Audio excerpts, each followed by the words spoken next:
Hello guys, আমার জীবন একদম তেজপাতা। আমার শাশুড়ি আম্মু যে কেমনে এমন পোলারে সহ্য করছিল সেই ভালো জানে।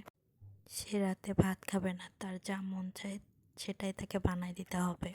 তাই বলে একদিনে এত কিছু, আমি রাগ হয়ে গেছি। তারপর বলতেছে আমি কাজ করে কষ্ট করে আমি খাবো না। এই ঠান্ডার মধ্যে কাঁপতে কাঁপতে কি আর করার, বানাই দিছি, তাকেও কাজে লাগাই দিছি। কাজ থেকে এসে জুতা খোলাই দিতে বলছে, জুতা খোলাই দিছি। তো মোজাটা পাটা আমার নাকের কাছে নিয়ে যায়, লাগাই দিতেছে। কেমনটা লাগে বলেন? মানুষ যে দুইটা বিয়া কেমনে করে আল্লাহই ভালো জানে। তো কি আর করার, এখন তো বানাই দিতেই হবে, নাহলে সে কিছু খাবে না।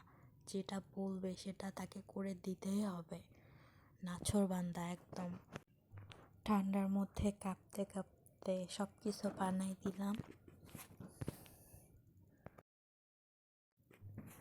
আমি শেষ।